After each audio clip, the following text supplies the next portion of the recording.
주제는 사회현대 경제 도시 춘천을 위한 정책 제언 이렇게 되어 있고요. 얘기의 요약은 이렇습니다. 춘천에 있는 사회현대 경제 조직들의 활동이 사회현대 경제 생태계를 구축하고 그것을 통해서 사회현대 경제 도시 춘천이 만들어졌으면 좋겠다 이런 이제 정책 제언인데 그 내용에서 핵심은 그럼 사회현대 경제 생태계를 어떻게 구축할 거냐. 그래서 이렇게 5가지 연구교육, 창업지원, 판로지원, 협업연대 그것을 이제 촉진하는 자산화, 자족임금 이런 것들을 통해서 사회현대 경제 도시 춘천이 만들어졌으면 좋겠다 이런 정책 제언을 드리려고 합니다.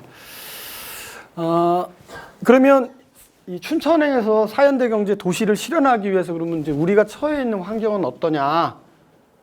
이제 외부를 알아야 점점 자기로 오잖아요. 그래서 이제 바깥을 보면 갑자기 뻥 뛰었어요. 저희 생각이.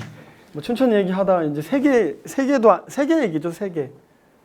그래서 지금 우리가 사는 시대를 인류세라고 하거든요. 처음에 저는 인류세 얘기 들었을 때 무슨 인류가 세금을 내라는 얘기인가, 인류세를 내라는 건가. 근데 그렇지 않고요. 춘천하고 깊이 있게 관련이 있는데요. 우리가 사는 시대가 이제 고생대, 중생대, 신생대잖아요. 그럼 신생대 마지막에서 전 세계의 지질학자들이 모여가지고 야 이제 우리가 신생대의 새로운 세대가 됐다는 거예요. 우리는 정말 뜻깊은 세대를 살고 있죠. 우리가 처음으로 인류세를 열어제낀 세대예요. 자랑스럽죠. 근데 이제 그 인류세를 그러면 어떻게 규정했냐? 인류세를 이렇게 규정할 수 있는 물질이 있는데 가장 대표적인 게 어떤 거냐면 콘크리트. 그러니까 그 전에는 없던 거예요. 그 다음에 플라스틱. 그 다음에 방사 관련한 이런 것들. 예를 들면은 방사성 물질. 이산화탄소 우리가 얘기하는 이런 것들이 이제 대개 1945년 이후에 만들어진 물질이기 때문에 그 전에는 없던 거거든요.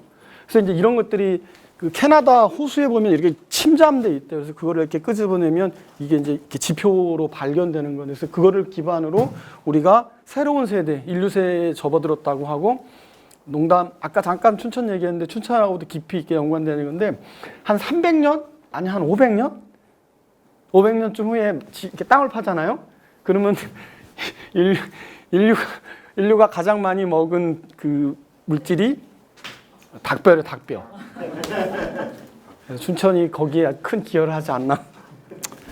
그래서 하여튼 그 인류세의 시대를 새롭게 선언했는데 지질학자들이 이제 그게 중요한 게 아니고 우리가 접어들었구나.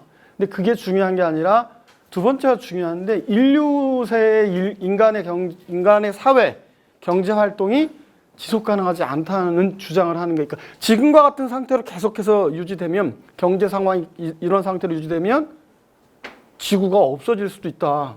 이런 심각한 얘기를 이 사람들이 아무렇지도 않게 모여가지고 지금 하고 있는 거죠. 저는 사실은 잘 이렇게 감각은 안 됐어요. 저 개인적으로는 감각은 안 됐고 뭐 사람이 그렇잖아요. 제가 당뇨나 아니면 고혈압 같은 거 있으면 그 천천히 가잖아요. 고혈압을 계속 갖고 있으면 10년 후에 그 이런 뇌졸중이나 이런 것들을 올 확률이 높다. 인간이면 그런 것 같은데. 근데 그 중에 제가 결정적으로 느꼈던 건 이건데 여러분들 공감하실지 모르겠는데 저는 공감됐어요. 이게 어떤 거냐면 지구가 태양의 주위를 돌고 태양을 주는데 똑바로 서 있지 않고 약간 이렇게 기울어져 23.5도 기울어져 있거든요. 자전축이. 이제 세계 얘기하다 지구 얘기까지. 하여튼 뭐 그렇습니다. 근데 너무 놀라운 사실은 인간이 1950년 이후에 급격하게 경제 활동을 해요. 그건 이제 그 대가속의 시대라고 그러거든요. 막 여행도 다니고 이러면서 이 대가속의 시대의 가장 대표적인 게 어떤 거냐면 농업 생산력이 굉장히 급격하게 늘어나요. 이때 이제 뭐를 하냐면 지하에서 지하수를 끌어다가 물을 쓰거든요. 농업용수로. 너무 놀라운 사실은 이 지하에 있던 물이 지표로 올라와 가지고 이 자전축이 동쪽으로 80cm가 이동했어요. 이거를 이제 우리나라 지구과학 선생님이 이거를 이제 논문으로 발표했거든요. 제가 이거를 보고 야, 인간이 한 경제 활동이 얼마나 크게 영향을 미칠 수 있을까. 근데 이대로 두면 아마 이거 거꾸로 지지는 않을 겁니다. 아마. 그렇지만 구체적으로 인간의 경제 활동이 이렇게 지구에 구체적인 영향을 미치는구나. 그래서 이런 형태로 계속해서는 지구가 지속 가능하지 않다. 그래서 그런 이제 일종의 성찰들이 일어나고 그러면 어떻게 해야 되냐 자연스럽게 이제 얘기가 돼서 그때 얘기 나온 게 그러면 이 상태에서 조금 더 지속 가능하게 지구가 뭔가를 해보자. 그래서 나온 개념이 지속 가능한 발전이라는 개념이 아까 그 지속적으로 성장했다고 그러는데 성장하고 발전은 같은 개념인 것 같아도 근본적으로 차이가 있는데 발전은 질적인 걸 말하고 성장은 양적인 걸 말해요. 그래서 GDP 같은 거. 근데 사람의 키는 성장하죠. 그렇지만 무한히 크지는 않잖아요. 그래서 성장과 발전은 같은 것 같지만 좀 다르죠. 그래서 의도적으로 저런 표현을 썼어요. 유엔이 1987년에 블란트 보고서를 인용하면서 그때부터 50년부터 이런 문제들이 극과석이 됐고 한 30년쯤 후에 인류가 이게 조금 어렵네라고 하는 걸 느끼기 시작한 거죠. 그래서 이제 그때부터 이런 환경과 경제와 사회를 고려한 지속 가능한 발전을 얘기했고 저는 이때까지도 이게 크게 다가오지 않았고 사실은 저는 이게 환경운동하는 사람들의 이슈인 정도로 좀 이해했었어요. 근데 이제 아까 얘기한 앞에 이 그림을 보면서 이게 환경의 문제가 아니라 나의 삶과 연관되어 있는 거구나. 그러니까 인간이 있어야 사회가 있는 거고 사회가 있어야 경제가 있는 거잖아요. 근데 경제를 위해서 말하자면 시장을 위해서 모든 것들이 지금 전도되어 있는 세상으로 와 버린 거죠. 이게 더 이상 이렇게는 안 된다. 그래서 이제 기존에 있는 주류 경제학자들도 조금 반성을 하고 지금도 크게 반성 안 해요. 주류 경제학자들의 기본적 생각은 지금의 성장을 유지하면서 발전이 아니라 성장을 유지하면서 그 탄소 포집 기술을 하면 이 녹색 성장할 수 있다고 얘기해요. 그 대표적인 사람이 일론 머스크예요. 1억 달러 프로젝트를 해서 엑스프라이즈라고 하는 여러분 1200억짜리 프로젝트가 있어요. 응모하셔가지고 탄소 포집 기술을 하면 보실 수 있습니다. 그 일론 머스크가 그걸 했어요. 이제 2년 내에 그 좋은 게 있으면 거의 1억 달러를 준다는 거예요. 근데 그런 흐름도 있습니다. 근데 그게 불가능하다고 저는 생각진 않아요. 나쁘지도 않다고 생각해요. 다만 지금까지 그려봤으니까 조금 충격적으로 이걸 바꿔야 되지 않냐라고 하는 주장도 있을 수 있잖아요. 이제 그런 일군의 무리들이 이제 받아들이고 논의를 해가지고 얘기한 게 이제 지속 가능한 발전이고 저는 아까도 말씀드렸지 잘 감각을 안 됐는데 그 뒤에 이런 그림도 보고 닭뼈도 보면서 이건 뭔가 좀 바꿔야 되겠다 싶었는데 저한테 나름 이렇게 뭔가 그 생각을 많이 준 경제학자가 케이트 레이워스라고 하는 그 경제학자인데 이분이 경제학상 받을 수 있다는 얘기도 하시더라고요. 젊은 경제학자고 나이도 저하고 비슷한데 저는 뭐 했나 싶고 하여튼 그렇습니다. 근데 이 사람의 얘기의 핵심은 지속 가능하다는 게 굉장히 추상적이잖아요. 저는 그래서 되게 싫어했어요. 유엔이 그런 얘기 하는데 이 사람의 그림을 보고 지속 가능하다는 것도 감각할 수 있구나. 이게 어떻게 감각하게 했냐면 크게 보면 인간의 경제가 어디에 존재해야 되냐면 이렇게 부족한 것이 없고 그다음에 넘치는 게 없어야 된다는 거예요. 그래서 그러면 뭐가 부족하면 안 되냐? 예를 들면 물이 부족하면 안 되는 사회잖아요. 식량이 없으면 안 되잖아요. 뭐 성평등이 부족하면 안 되잖아요. 그죠? 에너지가 그래서 이렇게 인간이 살아가는 데 있어서 사회적 기초가 되는 요 부분부터 경제가 떨어지면 안 돼. 이거는 후진국이라는 거예요. 대신에 인간의 경제 활동이 이 바깥으로 넘어가면 안 된다는 거예요. 뭐 기후 변화나 토지 개간이나 담수나 생물 다양성이나 이렇게 이제 바깥에 두고 요 내에 내 인류를 위한 안전하고 정의로운 공간으로 여기를 두고 여기에 인간의 경제가 존재해야 되지 않냐. 그러면 감각할 수 있잖아요. 그래서 이분이 요 지표를 다 만들었어요.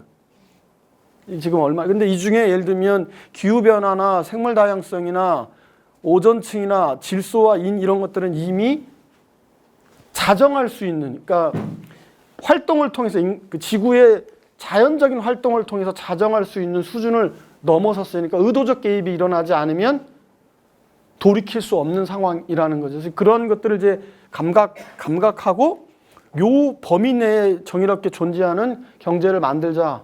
이런 것들이 이제 제기됐고 그거를 제일 먼저 받아들인 데가 네덜란드예요. 그래서 암스테르담이 지속 가능한 도넛 경제를 시작을 했어요. 그래서 이런 지표들을 가지고 어떻게 하면 예를 들면은 이런 것들을 줄일 수 있을 건가, 바깥으로 기후 변화 같은 것들을. 근데 네덜란드의 암스테르담이 이런 걸 제일 먼저 시작한 게 저는 이상하지 않다고 생각해요. 왜냐하면 네덜란드라는 말 자체가 해수면보다 낮은 땅이라는 의미한 거거든요. 그런 감수성이 있는 거죠. 그래서 이런 논의들을 하면서 이제 도넛 랩이라고 하는 것들이 만들어집니다. 저도 만약에 사회적 경제 도시 춘천을 한다면 저는 이런 지속 가능한 성장이 아닌 지속 가능한 발전의 개념 내에서 사회현대 경제가 이 도넛 내에 다양한 경제 활동을 촉진하는 일을 하는 그런 경제 조직들이 아닐까. 예를 들면 춘천에서 제가 지금 오늘 춘천에 오려고 제가 평내 호평에서 기차가 멈춰가지고 너무 당황스럽더라고요. 어쩌지? 그래서 택시 타고 왔거든요. 근데 만약에 이제 제가 그러면 일으킨 탄소 발자국이 얼마나 많아요, 택시로. 근데 그거를 전기차로 오면 좀 줄겠죠. 근데 전기차가 있고 없고는 큰 차이가 있잖아요. 근데 이게 무슨 얘기냐면 인간이 A에서 B 지점을 이동할 때 선택 여지가 있어야 되는데 걸어갈 수 있잖아요.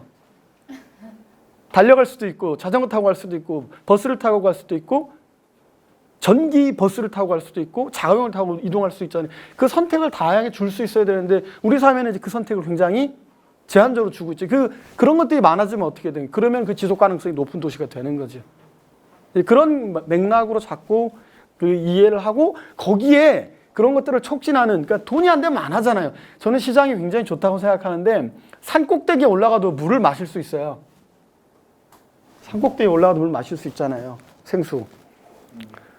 엄청 좋은 거예요, 이 시장 시스템이랑. 저는 그래서 시장은 굉장히 좋은 시스템 생각하는데 다만 어떤 문제가 있냐면 돈을 안 내면 물을 안 줘요. 이제 일종의 시장 실패, 구조적인 한계라고 얘기하거든요. 그래서 이제 그런 것들을 아마 보완하는, 그래서 어떤 가격에 반응하는 게 아니라 필요에 반응하는 경제, 그래서 이윤이 아니라 이용을 목적으로 하는 경제, 그런 것들이 인류 경제의 지속 가능성을 높이고 정의로운 공간을 만드는 데 훨씬 더 기여할 수 있는 것들이 아닐까. 그래서 그런 의미에서 이제 사회적 경제 또는 사회현대 경제의 중요성이 저는 있다, 이렇게 보고요. 그런 거를 이제 이렇게 생각해 볼 수도 있을 것 같아요. 불평등, 기후위기 뭐 이런 상황 속에서 지금 말씀드린 대로 전환이 필요하고, 근데 이러한 전환은 기존의 방식과는 달라야 되는 거잖아요. 그걸 이제 보통 혁신이라고 말하고, 이 혁신이라고 하는 거는 사회적 관계 형성을 통해서 아까 얘기한 돈이 안 되지만 거래를 한다거나 장기적으로 이게 멍청한 것 같은데 하는 것들이 있잖아요. 막 호혜 뭐 이런 얘기들 하면서 이런 것들이 다 그런 거죠. 사회적 관계 형성을 통해서 집합적으로 활동하면서 새로운 해법을 찾는 게 우리가 혁신이라고 한다면 사회현대 경제는 그 중요한 경로가 될 수 있다. 그래서 되게 제도화되는 것과 시간으로 놓고 보면 초기에 아주 쉽게 얘기하면 기체가 굉장히 지위가 불안하잖아요. 액체가 되고 고체가 되는 것과 마찬가지예요. 우리 사회적 경제는 되게 기체와 같은 것으로 시작하는 거죠. 처음에는 매우 불안한 것으로 시작해, 혁신이라고 하는 게. 그러나 사회적인 지지를 받으면서 액체가 되고 고체가 되는 거지. 그 과정을 어떻게 우리가 촉진해 갈 수 있나라고 하는 게 이제 중요한 거. 그것은 생태 같은 것들을 통해서 촉진될 수 있다라고 하는 걸 이제 주장을 제가 해보고 싶은 건데, 외부의 이제 환경은 이렇고 우리 내부는 아까 2007년에 했어요. 사회적 경제, 사회적 기업 육성법은. 그래서 쭉 이렇게 정부 왔고. 우리 이제 전 세계적 상황에서 전환을 요구하고 국내의 이 사회적 경제 상황은 되게 이렇다고 얘기했어요. 그러니까 2017년 10월에 문재인 정부에서 16개 부처에서 55개 사업을 발표하면서 2017년 10월에 국정 100대 과제 중에 하나로 사회적 경제 활성화를 얘기하고, 그때 이렇게 얘기했어요. 한국의 사회적 경제는 이렇게 발전돼 왔다. 도입, 성장, 성숙 이렇게 돼 있었고, 저는 이때까지는 이 그림 맞다고 생각했는데 지금은 도입기, 성장기 맞고 성숙기는 아니고 실현기가 아닌가 하는 뭐 이런 생각도 해보고, 뭐 성숙을 위한 실현일 수는 있으니까 그건 이제 뭐 여러 가지로 우리가 한번 생각을 해볼 수 있겠다. 그래서 어쨌든 사회적 경제의 발전 단계는 이렇게 왔고 크게 세 가지 측면에서 우리 사회적 경제 외부를 들여다보면 사현대 경제 실현을 위한 지구적 상황, 그다음에 이제 우리 국내 정치 환경을 놓고 보면 되게 이렇게 시작했다가 16개 부처에서 50억의 사업을 했다가 윤석열 정부에서 저는 5개가 사라졌다고 생각해요. 하나는 국정과제에서 없어졌고, 사회적 경제 비서관직이 없어졌고, 기재부에서 사회적 경제과가 없어졌고, 사회적 경제 통합박람회를 안 한다고 하고, 그다음에 지방 공기업 경영 평가 편람에서 사회적 가치가 사라졌다. 근데 이 중에서 뭐 이건 그럴 수 있잖아요. 근데 이런 거 같은 건 굉장히 아쉬운 지점이에요. 왜 그러냐면 예산은 작더라도 BH에서 정책을 총괄하게 되면 굉장히 효과적으로 일을 할 수 있거든요. 이것도 마찬가지. 기재부가 사회적 경제과가 사라지니까 강원도가 조례를 없애잖아요, 바로. 이런 것들이 다 영향을 미치는 거예요. 이 통합박람회도 마찬가지고. 과거에서 현재로 이런 변화들이 있고, 결론적으로 말하면 이런 변화들은 우리 주체에게 어떤 영향을 미칠 거냐. 예를 들면 사회적 경제로 진입하려는 사람들의 숫자가 줄죠. 21년도에 500개가 인증됐는데 작년에 361개가 인증됐으니까 한 30% 줄었고, 올해 기준으로 한 161개가 상반기에 했으니까 한 60% 정도 줄을 거예요. 사람들이 바보가 아닌 거죠. 당장 그런 변화들이 생겨요. 그리고 공무원들의 인식 변화가 생기고, 그러면 이런 1차적인 변화는 2차적으로 어떤 이제 일을 미치게 될 것 같냐면, 예를 들면 대표적으로 우리 사회적 경제 기업의 인건비 사업개발이 줄어서 고용을 조정하게 되잖아요. 이렇게 되는 이제 이런 경우에 아마 매출이 줄고 그러면서 경영난으로 빠지게 되면 대출을 아마 상환하는 율이 줄어들지 않을까. 이런 것들이 이제 그 과정 간에 생기는 여러 가지 문제일 거예요. 근데 마지막에 저는 결정적으로 제일 큰 영향은 지난 한 96년부터 한 30년간 청춘을 바쳐서 사현대 경제가, 사회적 경제가 우리 사회에 필요하다고 얘기했던 사람들의 존재가 부정되는 것. 이런 게 제일 큰 문제가 아닐까. 그것은 어떻게 치유할 수 있을까 하는 그런 생각들을 해보고요. 예산은 말씀드린 대로 한 57% 줄었어요. 그러니까 안 들어오려고 하는 거고요. 그다음에 그 사람 돈 계획으로 놓고 보면 이제 그 계획과 그다음에 사람 얘기를 했고, 이제 정책이 전달되는 과정은 이렇게 원래 있었죠. 그래서 이렇게 대통령 비서실에 경제비서관을 두고 정책을 부처에 총괄했고, 사회적 경제 전문위원회를 통해서 민간의 의견들을 받아서 진행했었는데, 요게 지금 없어졌고, 요게 지금 사라진 거죠. 그래서 이렇게 6개 이렇게 진행된다고 하고, 또 없어졌습니다. 이런 변화들이 그럼 현장에 어떤 영향을 미칠까? 뭐 예를 들면은 서울의 경우에는 협동조합 같은 걸 예를 들면 협동조합 어떤 상담을 받으려고 부처에 전화했더니 기관으로 전화를 하라고 해서 기관에 전화했더니 다시 부처로, 이런 이제 일종의 뺑뺑이 같은 게 발생하기도 하고, 그래서 뭐 자리를 잡아가겠죠. 그 과정 속에서 우리 춘천의 사회적 경제 지원센터가 자기 역할을 좀 잘해줬으면 좋겠다, 이런 말씀 좀 드리고 싶고요. 이제 그러면 전 세계적 상황에서는 성장 아닌 발전으로 경제를 바꾸고 그 내에 사회적 경제나 혁신에 대한 중요성들을 이제 강조하고 있잖아요. 근데 우리나라는 이제 일종의 반대 방향으로 지금 가고 있는데, 그럼 전 세계도 다 그러냐? 그렇지 않다. 여러분들의 제가 희망의 메시지를 꼭 드리고 싶다. UN, 그 다음에 EU, ILO, OECD 경우 모두 다 사현대 경제를 활성화할 것을 권고하고 있습니다. 그래서 유엔은 공식적으로 사회연대 경제 활성화라는 표현을 썼고요. 그다음에 EU는 사회적 경제라는 표현을 쓰더라고요. ILO도 사회연대 경제 이렇게 쓰고, 그다음에 OECD도 마찬가지입니다. 그래서 각 전 세계의 차원에서는 사회적 경제 또는 사회연대 경제 활성화를 권고하고 있는 거니까, 사회는 무한하고 인간은 짧잖아요. 그러니까 조금 한 2, 3년 기다리면 또 좋은 시절이 오지 않을까. 그러니까 그 사이에 우리가 좀 잘 버티자, 뭐 이런 얘기 서로 도와가면서 그런 얘기 드리고 싶어요. 그러니까 거스를 수 없는 거예요. 그러니까 유엔이 이렇게 했을 때 우리 정부도 여기에 서명했거든요.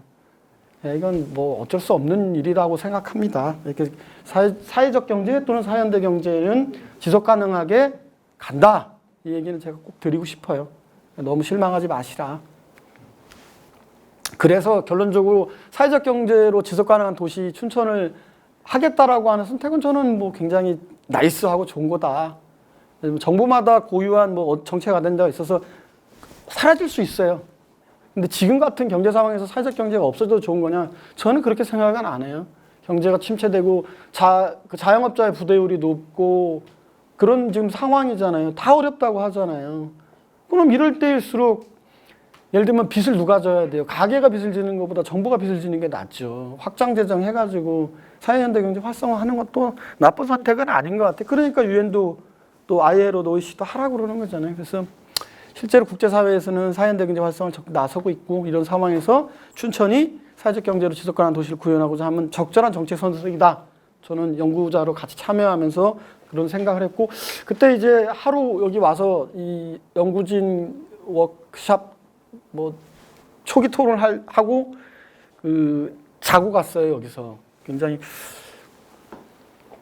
어디 가서 잘 자지 않잖아요. 근데 춘천에 와서 자고 가서 그날 밤에 이러저러한 얘기를 하고 하나만 한 얘기는 안 하고 그럼 나도 해보고 싶은 얘기를 좀 한번 해보겠다. 그래서 이제 4가지를 제안을 했어요. 그래서 오늘 이제 얘기는 제 제언 구체적으로 그러니까 앞에 얘기들은 이제 그런 맥락들을 이해하고 우리가 그 속에서 세계적인 차원에서 그다음에 우리 정부의 차원에서 그리고 우리 춘천의 차원에서 생각하면 거꾸로 이제 이걸 다 이해하고 그럼 춘천에서 어떻게 했으면 좋겠냐 이 얘기를 이제 드리면 아까 이제 그 그림인데 순서가 좀 저는 있다고 생각했어요. 첫 번째는 춘천의 사회적 경제를 사회현대 경제로 확장해 주라 개념을.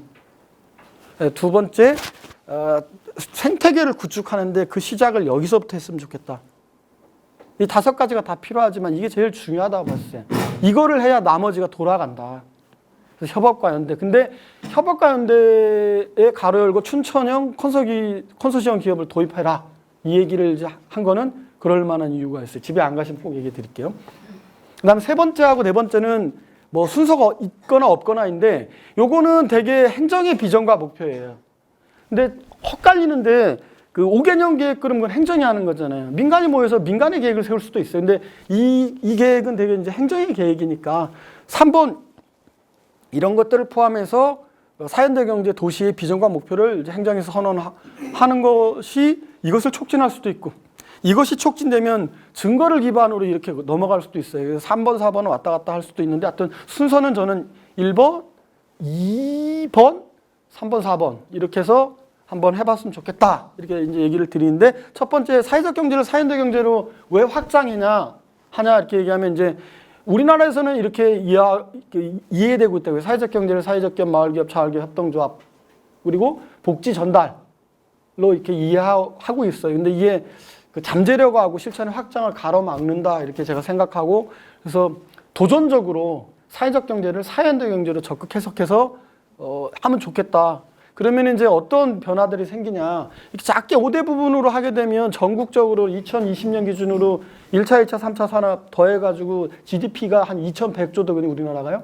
근데 5대 부분을 하면 0.5%예요, 우리가. 사회적 경제. 그러니까 뭐 예산 뗐다 붙였다 마음대로 하는 것 같아요. 힘이 없으니까. 근데 이거 사회적 경제 기본법만 만들어져도 한 8%쯤 돼요. 생협, 신협 더하게 되면. 8%, GDP의 8%는 뭐 좀 저 2100조에서. 근데 OECD 개념으로는 이제 우리가 얘기하는 비영리 법인, 사업병 NPO 같은 것들을 다 OECD는 사회적 경제라고 봐요. 사회연대 경제를 보거든요. 그렇게 되면 그 기준을 우리가 도입하면은 한 15%쯤 돼, GDP에서. 만만치 않죠, 이 정도면. 이렇게 되면은 어떤 일이 이제 벌어지냐면 마음대로 이렇게 할 수 없고 그 효과가 발생하잖아요. 그래서 저는 사회적 경제를 사회연대 경제로 확장해서 일을 하는 게 좋지 않을까 이렇게 했고 그러니까 춘천의 경우 그러면 사회적 경제 사회연대 경제로 확장하는 것들은 어떤 현실적인 의미를 갖냐 아까 이제 말씀하신 대로 4대 부분만 더하면 150개 이렇게 해가지고 1000억 정도 수준이에요 우리가. 근데 이거를 연대경제로 확장하면 5,600억 정도 되거든요. 5배 정도 커지죠, 그죠? 그러면 GRDP 비중으로 한 7%? 근데 전체적인 것에 비해서는 조금 작은데 한 8%니까 거의 뭐 비슷하게 맞아가는 것이죠, 그죠? 근데 여기에 이제 우리가 비영리나 사업형 연표 같은 것들 포함을 안 하는데 이런 게 이제 가능한 게 지역사회 통합돌봄법 같은 게 지금 만들어졌잖아요. 독일 같은 데는 그거를 5대 법인에게만 주도록 돼 있어요. 비영리 법인만 하라고 돌봄은. 교회 같은 데서 많이 해요. 그래서 오히려. 이제 그런 변화들이 있다는 거죠. 그런 것들을 이제 우리가 같이 하게 되면 훨씬 커지죠. 이거는 그 다음에 저는 우리의 이 확장 가능성은 이런 것에도 있지만 여기에도 있다고 봐요. 한 42% 되거든요. 직간접적으로 사회적 경제 조직에 속해 있는 사람들, 뭐 이제 신협, 뭐 새마을금고 이런 데 있는 사람들은 자기들을 협동조합인이라고, 사회적 경제인이라고 생각하지 않지만 그냥 우리가 그렇게 생각하자고요. 얼마나 마음이 편해요. 그럼 42%나 된다고요. 당신들 사회적 경제인이야. 그걸 아셔야지. 돈만 벌 것 같으면 주식회사를 하시라고 하고, 뭐 이런 얘기들을 조금 더 자연스럽게 해주는 게 문화거든요. 이 문화가 얼마나 중요하냐면 수영장에서 양복 입고 수영하면 바보잖아요. 근데 거꾸로 그 수영복 입고 바깥에 돌아다니면 또라이잖아요. 그럼 자기가 어디 있냐는 거예요. 이 장면을 잘 그것이 문화인데 마치 어떤 거냐면 수영복 입고 돌아다니는 것 같다라고 말할 수 있는 거죠. 거꾸로 수영하고 있는데 왜 양복을 입고 있냐 이렇게 얘기할 수도 있는 거고. 그런 의미에서 이런 의미들은 굉장히 좀 중요하다 이렇게 볼 수 있어요. 그래서 말하자면 첫 번째 왜 연대경제를 해야 되냐? 잠재력이 있다. 춘천이 충분히. 그래서 티끌모아 티끌이다. 너무 작은 것끼리 해가지고는 집합적인 혁신이 일어나기 어려우니까 조금 크게 해석해서 이런 잠재력을 가지고 한번 해볼 수 있도록 하자. 근데 이제 두 번째 문제가 뭐냐면 우리가 이렇게 한다고 해도 나는 사회적 경제인이라고 생각 안 하잖아요. 두 번째가 이제 정말 중요한 거예요. 그래서 제가 얘기한 게 이 춘천형 컨소시엄 제도를 도입해 달라는 거예요. 무슨 얘기냐면 자기가 사회적 경제인, 사회연대 경제인인 것을 인식하도록 만들어지는 의도적 개입을 해달라는 거예요. 누가? 행정이든 중간지원주의든. 왜? 그냥은 안 하니까. 이런 거야말로 행정이 해줘야 되는 일이죠. 그럼 그걸 어떻게 할 거냐? 다른 것보다 5개 있는데 그 중에서 이 협업을 촉진하는 방식으로 해달라는 거예요, 저는. 어떻게? 교회하고 우리 뭐 아까 오석조 이사장하고 일을 해본다거나 교회가 그냥 교회가 아니고 그런 이제 돌봄을 하는 지역사회 통합돌봄법에 의해서 그 돌봄을 하겠다고 하는 데들하고 묶여서 일을 해본다. 그러면 이제 그런 거를 할 때 그 자리를 만들어주고 그렇게 한 사람들한테 어떻게 하냐면 지원을 해주면 된다는 거예요, 오히려. 그래서 비용을 깎아주는 지원보다는 이렇게 뭔가 매출을 일으키는 지원을 해주는 게 훨씬 더 좋은 거죠. 우리로서는. 돈이 많으면 이것저것 다 해도 되고요. 근데 돈이 많지 않으니까 그 예산 제약하에 가장 효과적으로 할 수 있는 방법, 개념을 확장하고 그다음에 비용을 깎아주는 방식이 아니라 사업 간의 일들 하는데 우리나라는 이 중간이 없어요. 컨소시엄이. 법인이면 개인 사업하고 법인 사업만 있잖아요. 중간에 이게 없다. 그러니까 우리가 보면 협업을 할 때 프로젝트 협업이 아니고 단순한, 그 다음에 합병이 아니라, 그 다음에 이종연합회 같은 연합조직이 아닌 이 중간의 것들이 없다고요. 없어. 그리고 뭐 사회적 경제 뭔지 안 한다고 하고 뭐 그러면 잘 됐다 그러면 뭐 법을 뛰어넘어서 해도 되는 거잖아요. 이 판에 그냥 춘천은 협동조합하고 MPO하고 해가지고 협업하면 이종연합회라고 불러? 춘천형 콘소시엄으로 부를게 우리는. 법적인 거 아무 관계 없어요. 실질을 지원하는 거기 때문에. 거기에 그러면 어떻게 할 거야? 초래로 지원하면 되잖아요. 그렇게 하는 데들은 우리가 가점을 주고 그런 일을 하고 정책으로 행정에서 방침받아갖고 한다. 그래서 우리나라에서는 기업활동을 전개하는 법제가 단기 프로젝트하고 합병 중간 사이에 자유로운 사업 결합을 하지 못하게 하도록 돼 있다고. 그래서 저는 그러면 뭐가 있을까? 법인 이전에 비영리 민간단체 같은 제도를 활용해서 춘천형 컨소시엄 제도를 이걸 그렇게 부르는 거예요, 우리끼리. 춘천형 협업을. 그리고 거기에 레테르를 춘천형 컨소시엄 기업이다. 우리는 춘천 내에 협업을 활성화하기 위한 것을 한다. 그래서 신협하고 우리 사회적 협동조합하고 그다음에 농협하고 3개가 들어오면 100점 준대. 100점. 그러면은 이제 농협 가서 꼬시는 거죠.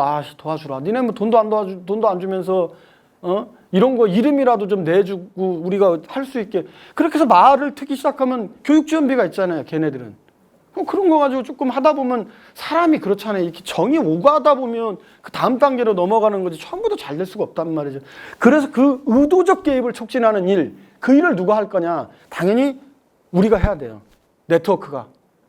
인식변화를 하고 그 일을 해야 되는데 그 일을 하기 위해서 마중물은 행정이 해줄 수 있으면 해달라는 거예요. 그런데 그거를 조례에 이렇게 뭔가로 넣고 정책으로 가점을 준다 그러면 촉진될 수 있잖아요. 그래서 이 기회에 한 2, 3년 그냥 춘천형 컨소시엄 기업이 대표 기업이 한 5개 부문마다 없는 것들 해가지고 괜찮네. 그래서 그 자체의 매출로 일으키면 좋지 않을까. 이런 게 이제 그 제안드립니다. 연대경제로 하고 그걸 의도적으로 하기 위해서 이런 제도를 도입해달라.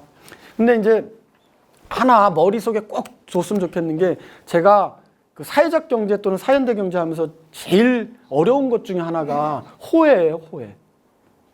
근데 세상에 일방적인 것은 없다고 저는 생각합니다. 특히 사회적 경제 간에. 이 그림이 그런 의미인데요. 이 대전 그림인데 대전의 중간 조직이 우리 이제 16개 아까 중간 조직 중에 한번 떨어진 적이 있어요. 그래갖고 이제 뭐 어디 갈 데도 없고 그러니까 살짝 꼬셔갖고 이렇게 뭐 사회적 경제 연구원 사회적 지원 이렇게 해서 막 여기 7개 기업이 어린이집을 하나 샀단 말이에요. 자산을 한 거지, 자산화. 이제 깨지지도 않아. 자산화하면 원래 엄청 중요합니다. 근데 자산을 했어요. 이거 여기까지는 생각해 볼 수 있잖아요. 근데 저는 이제 여러분들한테 그 협업을 할 때 반드시 규칙 기반으로 하라는 의미를 제가 드리는 건데 협동은 저절로 일어나지 않는 거예요. 호혜는 지속 가능하지는 않아요. 한 번은 가능하지만 계속해서 돈 달라고 하는데 누가 걔하고 만나고 싶어요. 만나기만 하면 밥 사달라는데 한 3번 사면 한 번은 내가 커피라도 한 번씩 사야 자식 한번 만날까? 이런 느낌도 들잖아요. 이제 그런 그냥 감각으로 말씀드리는 거였는데 조금 이론적으로 얘기하면 이 사례에서 제가 얻은 교훈은 뭐냐면 이 7개 기관이 1층은 공용 공간을 써요. 그래서 여기에 카페를 넣고 뭐 등등등 하는데 회의실도 하는데 여기에 사회적 협동조합이 이걸 운영하고 카페 담배라는 사회적 협동조합이 이걸 운영하도록 했어요. 보통 그 정도는 뭐 나이스하지. 근데 정말로 재밌는 거는 어떤 거냐면 이들의 카페 담배의 임대료는 자기 매출의 10%예요. 100만 원 팔면 10만 원 내는 거예요. 1000만 원 팔면 100만 원 내고. 근데 이게 왜 재밌냐? 만약에 100만 원을 우리가 임대료로 내잖아요. 그럼 위에 있는 사람들의 임대료 깎아줘요. 연동돼 있어요.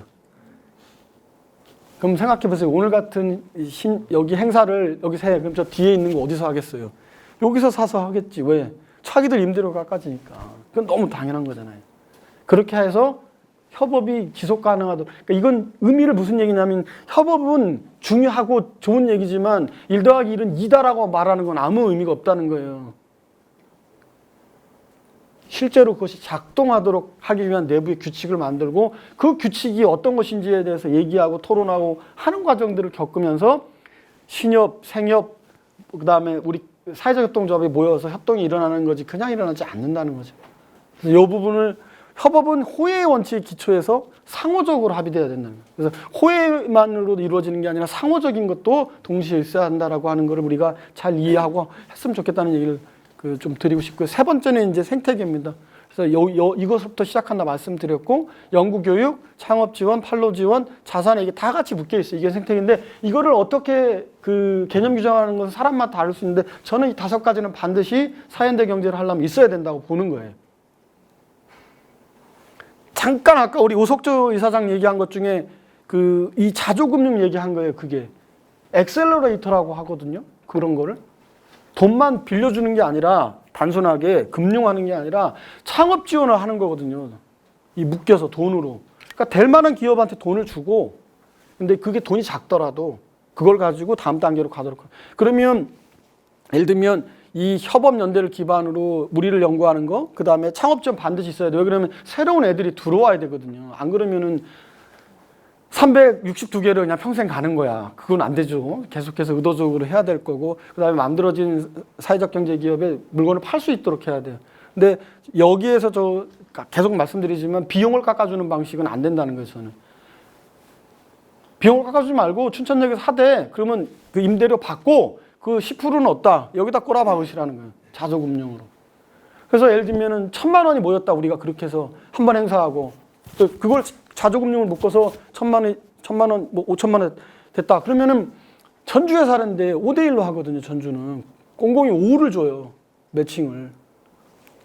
그렇게 하면 그걸 이제 우리가 운영하면서 시하고 이렇게 해볼 수 있도록. 그래서 자산화하면서 금융을 갖는 거 너무 중요하다. 이렇게 5개가 같이 묶일 때 생태계가 가능해진다라고 하는 얘기 꼭 드리고 싶고, 이게 광진의 사례인데 불가능하냐? 그렇지 않다. 근데 이 광진의 사례의 핵심은 결국은 어디냐면 모여가지고 회의를 해가지고 이제 아까 협업을 시작해요.